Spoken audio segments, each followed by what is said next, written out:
जी हाँ दोस्तों, नमस्कार। स्वागत है आप सभी का आज की बड़ी खबरों में। दोस्तों आज पूरे देश भर से कई सारी बड़ी और अहम खबरें निकल कर आ रही है। दोस्तों एक एक करके इन खबरों की जानकारी हम आपको बताने वाले हैं। दोस्तों उससे पहले आप सभी को बता दें, अगर अभी तक आपने इस चैनल को सब्सक्राइब नहीं किया है तो चैनल को सब्सक्राइब करें, साथ में दोस्तों बेल आइकन को जरूर दबाएं। तो चलो दोस्तों पहले अपडेट की बात करते हैं। सरकार ने दी बड़ी खुशखबरी, इसी महीने लागू होगी पुरानी पेंशन व्यवस्था, रद्द होगा नया पेंशन सिस्टम।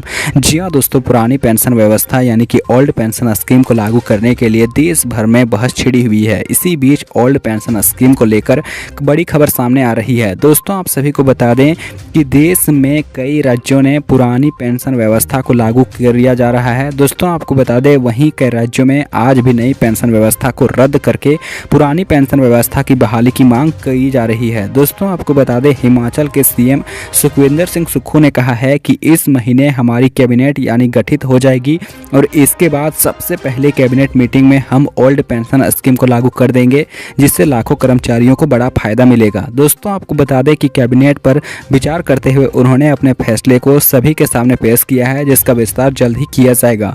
जैसे ही इसकी लिस्ट आएगी वैसे ही इसको लागू कर दिया जाएगा। दोस्तों आपकी जानकारी के लिए बता दें कि साल 2022 के बजट में राजस्थान सरकार ने भी अगले वित्त वर्ष में ओल्ड पेंशन को फिर से शुरू करने का ऐलान किया था। इसके साथ ही छत्तीसगढ़ में भी राज्य सरकार इसको लागू करने वाली है। केंद्र सरकार ने साल 2004 में पुरानी पेंशन योजना को खत्म करके उसके बदले राष्ट्रीय पेंशन योजना शुरू किया था। तो चलो दोस्तों अगले अपडेट की बात करते हैं। कड़ाके की ठंड से कांपा उत्तर भारत, दिल्ली में शीतलहर का येलो अलर्ट, अगले 2 दिन तक जीरो विजिबिलिटी का अनुमान। जी हाँ दोस्तों, पूरा उत्तर भारत कड़ाके की ठंड से कांप रहा है। मौसम विभाग के अनुसार पंजाब, हरियाणा, चंडीगढ़, दिल्ली, उत्तर प्रदेश, बिहार के कई हिस्सों में भीषण ठंड और घने से बहुत घने कोहरे की स्थिति बनी हुई है। अगले 2 से 3 दिनों तक लोगों को कड़ाके की ठंड का सामना करना पड़ेगा। सोमवार की रात को भी कई जगहों में कोहरे के कारण विजिबिलिटी काफ़ी कम थी। अंबाला, हिसार, बहराइच और गया में विजिबिलिटी घटकर 50 मीटर रह गई थी। दोस्तों आपको बता दें, उधर पहाड़ी क्षेत्रों में बर्फबारी का दौर जारी है। हिमाचल प्रदेश के मनाली में अटल टनल के दक्षिणी हिस्से में भारी बर्फबारी हुई है। इसके कारण मैदानी इलाकों में भी तापमान में भारी गिरावट देखी गई है। राजधानी दिल्ली की बात करें तो यहाँ सोमवार को लगातार 5वां शीतलहर दिन दर्ज किया गया और न्यूनतम तापमान 5 डिग्री सेल्सियस है। दोस्तों आपको बता दें, दिल्ली में यह पिछले 1 दशक में जनवरी की सबसे लंबी शीतलहर है। इससे पहले राजधानी में पिछली बार जनवरी 2013 में इस तरह की ठंड पड़ी थी। दोस्तों वहीं बता दें, आज राजधानी दिल्ली में शीतलहर का येलो अलर्ट जारी किया गया है। घने कोहरे के लिए भी येलो अलर्ट है। इसके अलावा राजधानी में न्यूनतम तापमान 5 डिग्री सेल्सियस और अधिकतम तापमान 19 डिग्री सेल्सियस दर्ज किया गया है।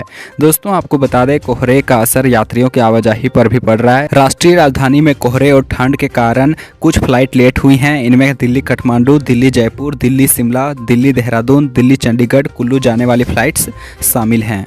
तो चलो दोस्तों अगले अपडेट की बात करते हैं। बम की धमकी के बाद मास्को से गोवा आ रही फ्लाइट की जामनगर एयरपोर्ट पर इमरजेंसी लैंडिंग, बम स्क्वाड मौके पर।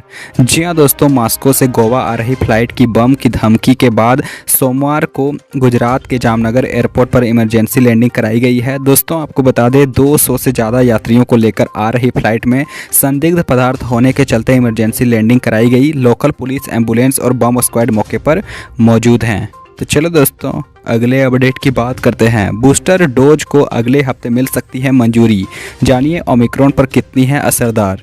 जी हाँ दोस्तों, भारत में फिलहाल कोरोना की स्थिति समान है। दुनिया के कई देशों में कोरोना मामलों में बढ़ोतरी को लेकर भारत भी अलर्ट मोड पर है।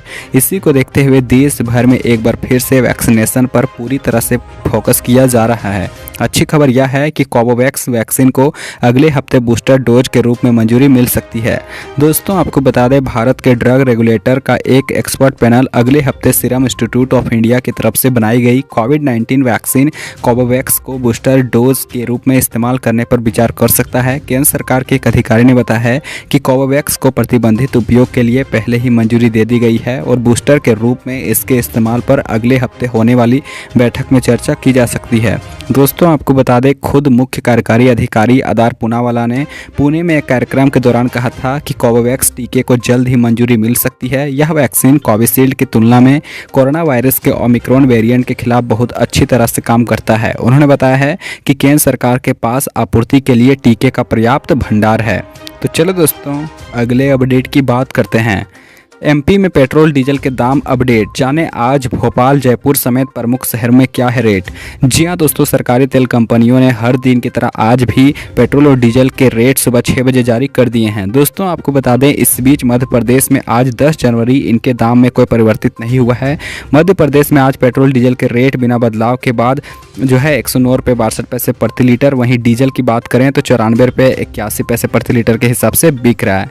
तो चलो दोस्तों अगले अपडेट की बात करते हैं। कांग्रेस में जान फूंकने का फॉर्मूला 80 दिन बाद भी लागू नहीं कर पाए खड़गे, पहले खुद भी देना पड़ेगा इस्तीफा। जी हां दोस्तों, कांग्रेस की कमान संभाले मल्लिकार्जुन खड़गे को 80 दिन बीत गए हैं, लेकिन संगठन के भीतर कोई बदलाव अब तक नहीं हो सका है। खड़गे के पास वर्तमान में खुद 2 पोस्ट हैं, जबकि चुनाव से पहले उन्होंने 1 पोस्ट छोड़ने की बात कही थी। खड़गे कांग्रेस अध्यक्ष के साथ साथ वर्तमान में राज्यसभा के नेता प्रतिपक्ष भी हैं। दोस्तों आपको बता दें, उत्तर प्रदेश समेत 5 राज्यों में करारी हार के बाद पार्टी में जान फूंकने के लिए कांग्रेस ने उदयपुर में चिंतन शिविर का आयोजन किया। शिविर में प्रस्ताव पास कर पार्टी ने संगठन के भीतर आमूलचूल परिवर्तन की भी बात कही थी। इसी वजह से नए अध्यक्ष का चुनाव कराया गया और वरिष्ठ नेता मल्लिकार्जुन खड़गे को कांग्रेस की बागडोर मिली। दोस्तों आपको बता दें, खड़गे पूरे चुनाव में उदयपुर प्रस्ताव को लागू करने की बात करते रहे। माना जा रहा था कि खड़गे के अध्यक्ष बनते ही पार्टी में बड़े बदलाव होंगे, लेकिन अब तक ऐसा नहीं हुआ है। दोस्तों आपकी जानकारी के लिए बता दें कि 1 पोस्ट 1 पर्सन फॉर्मूला नहीं लागू कर पाए हैं। खड़गे के अध्यक्ष बने 80 दिन बीत गए, लेकिन कांग्रेस के भीतर 1 पोस्ट 1 पर्सन का फॉर्मूला अभी तक लागू नहीं हो पाया है। खड़गे के अलावा अधीर रंजन चौधरी, गुरदीप सिंह सप्पल के पास भी 2 पोस्ट हैं। अधीर लोकसभा में कांग्रेस के नेता हैं और बंगाल कांग्रेस की कमान भी अब तक उन्हीं के पास है। तो चलो दोस्तों अगले अपडेट की बात करते हैं। देश में ओमिक्रॉन के सभी सब वेरिएंट मिले, नहीं हुआ ट्रांसमिशन, विदेश से आए यात्रियों की जीनोम सीक्वेंसिंग से हुआ खुलासा। जी हां दोस्तों, भारत में ओमिक्रॉन के सभी वेरिएंट की उपस्थिति का पता चला है। 324 कोविड पॉजिटिव सैंपल की सेंटिनल सीक्वेंसिंग से देश में ओमिक्रॉन के सभी सब वेरिएंट के होने की बात पता चली है।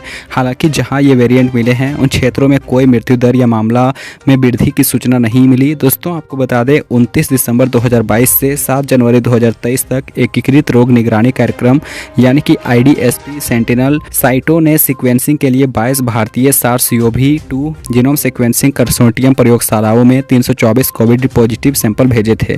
दोस्तों आपको बता दें, इन सकारात्मक नमूनों की सेंटिनल सीक्वेंसिंग में सभी ओमिक्रॉन वेरिएंट जैसे कि BA.2, BA.2.75, XBB.37, BQ.1 और BQ.1.1 की उपस्थिति का पता चला।